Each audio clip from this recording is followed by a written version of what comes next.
Hello investors and traders, આજના વિડીયોમાં આપનું સ્વાગત છે. આજના વિડીયોમાં આપણે ડિસ્કશન કરીશું એક આઈપીઓની કે જે 11મી તારીખે ખુલે છે. આગળ વધીએ અને વિડીયોમાં વધારે ડિટેલ જોઈએ પહેલાં એક ડિસ્ક્લેમર કે હું કોઈ સેબી રજિસ્ટર્ડ એનાલિસ્ટ નથી. તો અહીંયા જે કોઈ આઈપીઓની ચર્ચા થાય તે ફક્ત એજ્યુકેશનલ પર્પઝ માટે સમજવી, એપ્લાય કરવું કે નહીં એ નિર્ણય જે છે એ તમે તમારા ફાઇનાન્શિયલ એડવાઇઝરની સલાહ લઈને અને તમારા રિસર્ચ ઉપરથી કરી શકો છો. અહીંયા ફક્ત આપણી પાસે જેટલી માહિતી છે એનું એનાલિસિસ અને એનું આકલન આપણે કરીએ છીએ. જે આઈપીઓની ચર્ચા કરવી છે વિશાલ મેગા માર્ટ કંપનીનો બિઝનેસ. હાઈપર મોલ જે કહી શકાય કે મોટા મોલ કહી શકાય એવું છે. મોલનો કોન્સેપ્ટ બધાને ખબર છે અને એની લિસ્ટેડ કંપનીઓ પણ માર્કેટમાં અવેલેબલ છે. ખૂબ જૂની કંપની છે, લગભગ 24 વર્ષ જૂની કંપની છે. આખા ઇન્ડિયામાં પ્રેઝન્ટ છે, લગભગ 28 સ્ટેટ અને 2 યુનિયન ટેરેટરી, એટલે ટોટલ 30 સ્ટેટમાં કંપનીની પ્રેઝન્ટ છે, જે ખૂબ સારું કહી શકાય. એટલે લગભગ દરેક સ્ટેટ આમ તો કવર થઈ ગયું હોવું જોઈએ, કોઈ બાકી રહેશે. કંપનીની પ્રેઝન્ટ સારી કહી શકાય. પ્રમોટરોની પેડિગ્રી પણ સારી છે, પ્રમોટર સારા છે. કંપનીનો બિઝનેસ માટે તો બધાને ખબર છે એ રીતે કે મોલ છે, તો એમાં મેઇનલી 2 કે 3 સેગમેન્ટમાં કંપની કામ કરે છે. એક ક્લોધિંગ પ્રોડક્ટ્સમાં છે, કપડાની. બીજો સેગમેન્ટ જે છે એ એફએમસીજી છે અને પછીનું જે છે ગેઝેટ્સ છે. પણ તમને ખબર છે એ રીતે કે મોલની અંદર પ્રોડક્ટની ઘણી બધી વેરાયટી રહેતી હોય છે. પછી એમાં કિચનવેરથી માંડી અને શૂઝથી માંડીને ઘણી બધી વસ્તુઓનું ઇન્ક્લુડ થઈ જતું હોય છે. આ બધી કંપનીની પ્રોડક્ટ છે.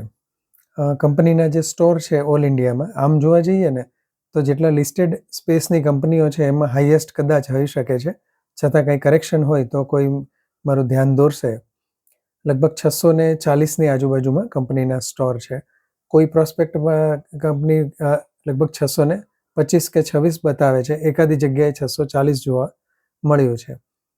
પણ ટૂંકમાં 600ની ઉપર જે છે એ કંપનીના સ્ટોર આપણને મળે છે. એની સામે હવે આપણે સીધું જ અહીંયા સ્ટોરની વાત કરી છે તો કમ્પેરિઝન કરી લઈએ કે બીજી જે લિસ્ટિંગ સ્પેસમાં કંપનીઓ છે એમાંથી એક સીધા એના જે કોમ્પિટિટર આવે એવી કંપની છે ડીમાર્ટ, અને બીજી જે છે વીમાર્ટ છે.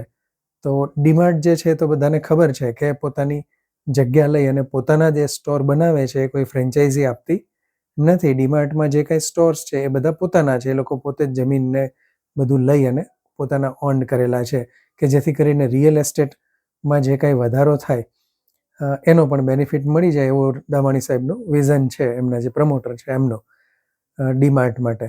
તો ડીમાર્ટ જે છે એના પણ લગભગ એમ માની શકાય કે 360 ઉપર જેવા સ્ટોર છે. વીમાર્ટ જે છે એના 400 ઉપર સ્ટોર છે, પણ એમાં પાછું બાયફર્ગેશન છે કે કંપનીના પોતાના કંઈક 360 કે 66ની આજુબાજુ છે, બાકીના કેટલાક ફ્રેન્ચાઇઝી ઓન છે. કેટલાક નાના સિટીમાં એવું બની શકે કે થોડું સ્મોલ સ્કેલ ઉપર સ્ટોર ચાલુ કર્યો હોય ને ફ્રેન્ચાઇઝી બેઝ ઉપર ચાલુ કરતા હોય. જ્યારે આ કંપની 600-650ની આજુબાજુમાં સ્ટોર્સ ધરાવે છે. એટલે સ્ટોરની સંખ્યાની દ્રષ્ટિએ કંપની ખૂબ સારી કહી શકાય. કંપનીના ફાઇનાન્શિયલ્સ ઉપર નજર નાખીએ તો નેટવર્થ જે છે દિવસે દિવસે વધતી જાય છે. પ્રોફિટેબલ કંપની છે. છેલ્લા 3 વર્ષના જે રિઝલ્ટ આપ્યા છે એમાં પ્રોફિટ ગ્રોથ પણ સારો પ્રમાણમાં છે. એકાદ વર્ષે તો લગભગ ડબલની આજુબાજુ છે. ત્યાર પછીના વર્ષે પણ સારો એવો પ્રોફિટ ગ્રોથ બતાવ્યો છે. અને છેલ્લા થોડાક મહિનાનું જે રિઝલ્ટ આપ્યું છે એ પણ પ્રમાણમાં પોઝિટિવ છે, એટલે પ્રોફિટેબલ કંપની છે. પી રેશિયોની વાત કરીએ તો કંપનીનો પી લગભગ 70-72ની આજુબાજુમાં ઇસ્યુ પ્રાઇસ પ્રમાણે આવી શકે છે. જ્યારે એની સાથેની જે કંપનીઓ છે એના બધાના પી ખૂબ હાઈ છે, 100થી ઉપર છે, કોઈના 170 છે, 200 સુધીના પી જોવા મળે છે. હજી પણ એક કંપની જે છે એ આના જેવો જ બિઝનેસ ધરાવે છે, એ છે ટ્રેન્ટ, કે જે ટાટા ગ્રુપની કંપની છે. પણ ટ્રેન્ટનો બિઝનેસ જે છે ખાલી ક્લોધિંગ્સ અને ફેશન વેરમાં છે, એમાં એફએમસીજી કે બીજું કોઈ ગેઝેટ્સ કે એવું નથી આવતું. જ્યારે આ કંપનીના રેવન્યુમાં એનો ફાળો જે છે એ લગભગ 28-30% જેવો છે આ સેગમેન્ટનો. એટલે ટ્રેન્ટ પણ આમ થોડા ઘણા અંશે એની પિયર કોમ્પિટિટર કહી શકાય. અને ટ્રેન્ટનો પણ પી ખૂબ હાઈ છે, એટલે આ કંપનીનો પી જે છે એ મોડરેટ કહી શકાય, કારણ કે જૂની કંપની છે, સાવ નવી પણ નથી. એટલે થોડી ઘણી વેલ્યુએશન રિઝનેબલ રાખી છે એવું માની શકાય. અને એ વસ્તુ આપણને ખબર પડે છે એના ગ્રે માર્કેટ પ્રીમિયમ ઉપરથી. ખાસ તો નવા આઈપીઓ માટે આપણને ગ્રે માર્કેટ પ્રીમિયમની જ વધારે જાણવાની ઉત્સુકતા રહેતી હોય છે, તો લગભગ 20થી 22-23% આજુબાજુમાં આ કંપનીનું ગ્રે માર્કેટ પ્રીમિયમ છે અને એટલે ₹16 થી માંડીને 20, 22, ₹23 સુધીનો ગેઇન પર શેર કહી શકાય છે. પ્રાઇસ બેન્ડ જે છે કંપનીનો ₹94 થી 98 એટલે ₹98 આપણે માનીને ચાલીએ એ પ્રાઇસે કંપની આપે છે અને કંઈક 14,000 ઉપરની એપ્લિકેશન થાય છે. પણ પિયરની કમ્પેરિઝનમાં થોડુંક વેલ્યુએશન ઠીકઠાક છે, ભલે એટલો બધો સસ્તો પણ નથી કે કોઈ બહુ તોડફોડ ગેઇન થાય, પણ છતાંય તે જે કંઈ અત્યારે ગ્રે માર્કેટ પ્રીમિયમ ચાલે છે ઠીક કહી શકાય. 20%ની ઉપર હોય તો જનરલી ડિસ્કાઉન્ટમાં ખોલવાના ચાન્સીસ ઓછા રહેતા હોય છે. આ સેક્ટરની આખાની વાત કરીએ તો એક સમયે આખું સેક્ટર ખૂબ જ બૂમ મચાવતું હતું.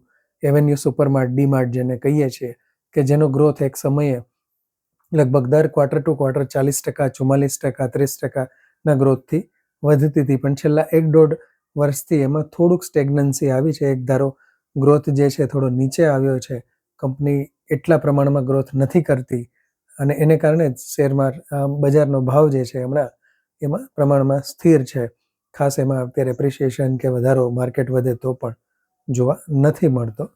એટલે અને વી-માર્ટ જે છે એમાં થોડા ઘણા અંશે આવ્યો હતો, કારણ કે એમાં વેલ્યુએશનના પ્રમાણમાં થોડુંક અંડર વેલ્યુડ સ્ટોક હતો, એટલે એમાં ઉછાળો થોડો જોવા મળ્યો હતો. પણ તેમ છતાં એમાં પણ કન્સોલિડેશન જ જોવા મળે છે. એટલે એક વેલ્યુએશન જે છે એ બાકી કોઈ ફાઇનાન્શિયલ્સની આ બધી કંપનીઓ સાથે અત્યારે ખરેખર તો સરખામણી ન કરવી જોઈએ. લિસ્ટિંગ થઈ જાય, આવનારા સમયમાં થોડા ક્વાર્ટર ટુ ક્વાર્ટર એમના રિઝલ્ટ આવે અને કેમ રહે છે, ત્યાર પછીથી એ વસ્તુ આપણે જોવી જોઈએ. કંપનીના રજિસ્ટર સારા છે કેફિન, અને કંપનીના લીડ મેનેજરોમાં સારી બેન્કો અને ખૂબ સારા નામ છે. હજી એમનો જે કંઈ QIB પોર્શન કહેવાય કે એ આવ્યો નથી, કે બુક બિલ્ડિંગમાં સારા નામો કયા છે એ હજી આવ્યું નથી, આવશે ત્યાર પછીથી એમાં જોઈશું. પણ છતાં ઓવરઓલ જોતાં અત્યારે પર્સનલી મને પોતાને એવું લાગે છે કે જેટલા પણ ડીમેટ એકાઉન્ટ અવેલેબલ હોય એમાં એટલીસ્ટ એપ્લિકેશન કરવી જોઈએ. પછી તો શું છે કે બજાર છે, રિસ્ક તો હંમેશા રહેવાનું છે. ડિસ્કાઉન્ટમાં જાય એવા કોઈ સ્કોપ નથી લાગતા. બની શકે કે જો બજાર પોઝિટિવ હોય તો કદાચ સારું એવું પણ રિટર્ન આપી દે. એકમાત્ર નેગેટિવ પોઈન્ટ જે ખરેખર જાણ કરવો જરૂરી છે એ છે કે પૂરેપૂરો OFS છે, એટલે કે પ્રમોટરો જે છે એ પોતાના સ્ટોક જે છે, પોતાનો હિસ્સો જે છે એ વેચી અને પોતે એક્ઝિટ લે છે. પણ હવે ઘણી વખત એવું બનતું હોય છે કે કન્ઝ્યુમર સેક્ટર આમે થોડું કન્ઝર્વેટિવ છે, કે એમાં હાઈફાઈ ગ્રોથ દર વર્ષે કે દર ક્વાર્ટર ટુ ક્વાર્ટર 40-40%, 50-50%, 100-100%ના રેટથી વધુ એ કન્ઝ્યુમરમાં એક સમય પછી પોસિબલ નથી હોતું. કંપની નાની હોય ત્યાં સુધી શક્ય બને. એટલે કદાચ એવું બને કે, અને રોકાણકાર તરીકે પણ આપણે એમ જ વિચારતા હોય છે ને, અત્યારે આપણે કઈ કંપનીઓ ગોતીએ તો કે જેનો ગ્રોથ વધુમાં વધુ આવતો હોય, પછી એનો બેઝ વધતો જાય. નાની કંપની હોય અને ગ્રોથ સારો કરતી હોય તો ખબર છે કે આવનારા કેટલાય ક્વાર્ટર સુધી તો ગ્રોથ સારો રહેવાનો છે, પ્રોડક્ટ એ પ્રમાણે હોય તો પ્રમોટરો પણ એ રીતે વિચારતા હોય. બાકી કંપની મોસ્ટલી જે કન્ઝ્યુમર સેક્ટરમાં કામ કરતી હોય એ કેશ જનરેશન પણ એનું સારું રહેતું હોય, એટલે કંપનીને લગભગ મૂડીની જરૂરત રહેતી હોતી નથી. અને આ કંપનીને પણ નથી, કારણ કે ડેપ્ટ ફ્રી કંપની છે, કંપની ઉપર કોઈ દેવું નથી. તેમ છતાંય પ્રમોટરો પોતાનો સ્ટેક વેચે, થોડુંક નેગેટિવ પોઈન્ટ તો કહી શકાય. પણ ગ્રે માર્કેટ પ્રીમિયમ સારું છે, ને આપણે ફક્ત લિસ્ટિંગ પર્પઝથી જ વધારે પડતું IPOનું જોતા હોય છે. પછી આગળ ફંડામેન્ટલી એને લોંગ ટર્મ માટે હોલ્ડ કરવી કે કેમ, એ તો એના આગળના ક્વાર્ટરના રિઝલ્ટ આવે, પરફોર્મન્સ આવે ત્યાર પછી નક્કી કરતા હોય છે. તો તમે શું બનાવ્યું છે એ ચોક્કસ કોમેન્ટમાં લખજો. આ વિડીયો વધુને વધુ શેર કરી, લાઇક કરીને સબસ્ક્રાઇબ કરવા માટે દરેકને ખાસ અપીલ છે. ધન્યવાદ. જય હિન્દ.